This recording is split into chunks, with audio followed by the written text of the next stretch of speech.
This is a T-Rex. This is a Carnotaurus. What's the difference?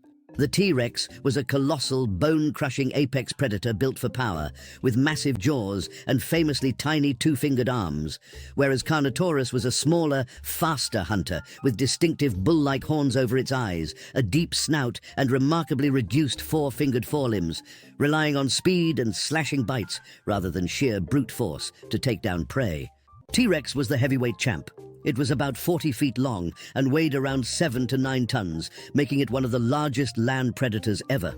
Carnotaurus was smaller and more lightly built. It measured about 26 feet long and weighed around 1.5 tons.